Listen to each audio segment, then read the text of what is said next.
से सख्त मना है, फिर भी लाते हैं लोग।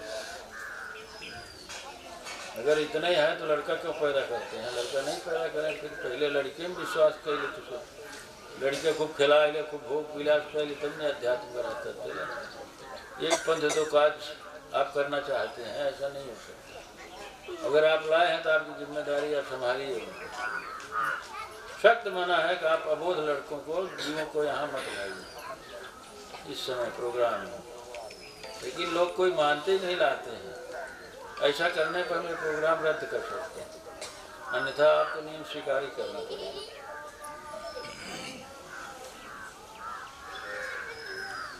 हाँ बताइए, लड़के में इतनी प्रीत में, इतने सेक्स में रुचि में, तो खाइए देख लिखो।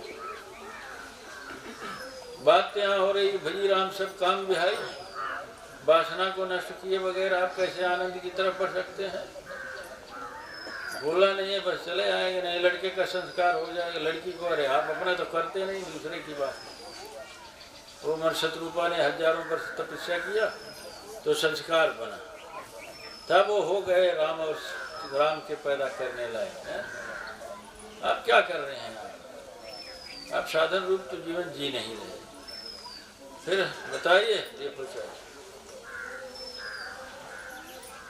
हाँ आपका सब चलता रहे ऐसे, सब चलता है, सब चलाइए भाई, चला सकते हैं। कैसे चलाएंगे? वासना की गांठ छूटे नहीं, खोज की विपिन बहुबार है। आप जीवन क्रम को वासना की निवृत्ति के लिए प्रयुक्त नहीं करते। पूछने पे मौनी बाबा बन जाते हैं सब। आप सिद्धार्थ आपके कैसे? अरे पूछे कैसे होगा भाई? आप वासना पूर्ति कैसे करते हैं उसको तो पहले समझ लीजिए। आप वासना की निवृत्ति वैसे करेंगे, ठीक उसके विपरीत क्रम में बात जाएगी। अब नहीं मानते तो जो भी हो, तो यहाँ का तो नियम बहुत कठोर है। इसलिए आपको बार बार इशारा किया जाता है, जिसके लड़के हैं उन्हें संभालना चाहिए। और वहाँ जो भोजन बनवा तो उन्होंने ज़्यादा खटपट न करें। यहाँ कोई उत्सव का क्रम नहीं चल रहा है, ज़्यादा शोरगुल आसपास नहीं करते। हाँ बताइए, आपको भोजन बनाना है तो उनको सावधान करिए, ज़्यादा खटपट न करें। लड़कों को कहिए तो आवाज़ न करें। बोलिए आप।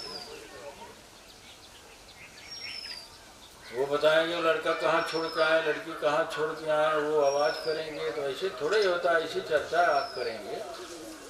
और जो कि बहुत शांत वातावरण में होनी चाहिए। खटपट ठीक नहीं है। बताइए सिद्धार्थ जी, क्या बोलना है? भगवान जी, सत्ता पर विश्वास का आधार होता है या निराधार है? आप विश्वास का अर्थ क्या समझ रहे हैं? आपको अपने होने पे विश्वास नहीं है। अब अध्यास को आप दिखा रहे हैं कि हाँ सत्ता पे विश्वास कैसे करें। आप तार पे विश्वास दिखा रहे हैं, बिजली पे विश्वास नहीं है। हाँ माने कैसे आधार विश्वास करें बिजली पे? अरे बिजली को जब आप देखेंगे, टेस्टर लगाएंगे, तारे का आधार।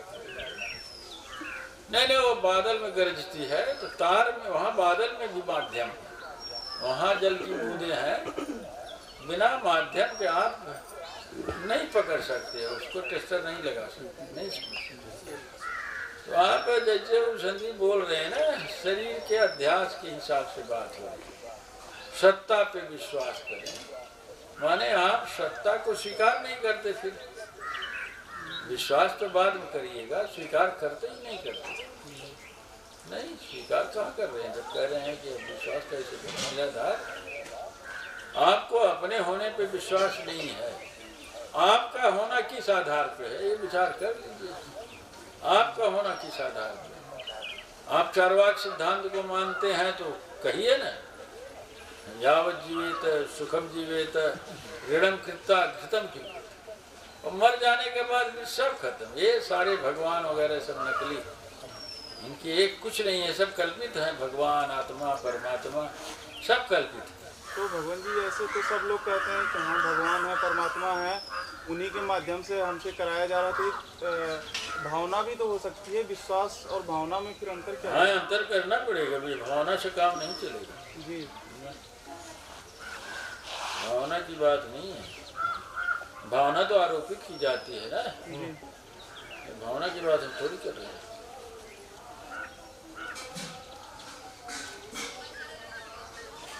भावना देखिए लोगों में बहुत ज्यादा होती है। भावना तो गांव में डीए खड़ा कर लेते हैं ना, जी सती माई परानु वीर डीए खड़ा वो समाज में सामान्य भावना अर्थ की यही बात है है। विश्वास का, हैं?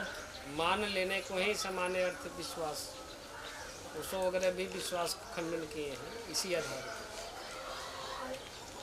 तो ये अब विश्वास करने की क्या आवश्यकता, पर जो है ही है उसका विश्वास का क्या अर्थ है, जो नहीं उसके लिए तो अरे वो ओशो ने कह दिया जो है ये है, तो विश्वास की क्या आवश्यकता है? विश्वास का तो डिफाइन कहाँ ओशो ने किया, वो बताइए ना। ओशो जो कह दें वही अंतिम सत्य है, क्या मतलब? नहीं, ये नहीं नहीं नहीं, ओशो ने डिफाइन किया विचार विश्वास से भी को। लगता है कि ओशो के पास जैसे संसार का तो जगत नहीं का हम नहीं, आप विश्वास इधर करते उधर हैं। मत बताइए। ओशो ने कृष्णमूर्ति ने क्या डिफिनेशन दिया? डिफिनेशन तो नहीं दिया, नहीं दिया तब क्यों बोलते? इस तरह से पहले ही तो समझो। पढ़ लीजिए आप ठीक से। ओशो ने क्या डिफाइन किया, किस विश्वास का खंडन कर रहे हैं? ओशो के खंडन करने से क्या हो जाता है? करते हैं तो दिखाइए ना क्या खंडन किया। विश्वास को डिफाइन तो कर नहीं सके ओशो। जैसे जगत नहीं है फिर भी हम विश्वास करते हैं, जो नहीं है उस पर तो विश्वास किया जा सकता है। और आप माने खुद ही विश्वास का अर्थ नहीं समझ रहे। आप समझ रहे हैं, डिफाइन करिए, थोड़ा मेहनत करिए। करे भैया जल्दी। विश्वास का अर्थ भगवान जी साधक, अगर हम साधक भाव स्वीकार कर रहे हैं, इसका अर्थ ये है कि मुझे दुख का बोध है, बिना दुख के बोध के हम सत्ता पर विश्वास कैसे कर सकते हैं? तब तो ये भावना ही होगी। अगर हमें दुख का बोध नहीं है और फिर भी हम कह रहे हैं कि हम देखिए, हम भावना की बात तो कर नहीं रहे हैं। अगर भावना की बात है तब तो हर राजवली की बात सही है, तो हम भी उसका खंडन करेंगे। विश्वास भावना को ही विश्वास इस तरह से ही दर्शाया गया है कि डीह गांव में विश्वास करा भैया तो हर काम हो जाए, हाँ अब विश्वास करा जाए। तो वो तो है ही है, तो वो तो चल ही रहा, वो तो पर्यटन जीवन क्रम में चल ही रहा। देखो ये तुम्हारे पिताजी हैं, विश्वास करो, विश्वास जी। से चल रहा है। तुम्हारी माँ है, विश्वास करो, सारा जीवन क्रम उसी आधार पर चल रहा है। अगर वीडियो पसंद आया हो तो प्लीज़ लाइक, शेयर और सब्सक्राइब करें। साथ में बेल आइकन भी दबा दें, जिससे आपको नए वीडियो की सूचना मिल सके। अपने मित्रों को, परिवार वालों को, स्वजनों को चैनल सब्सक्राइब करने में सहयोग करें। धन्यवाद।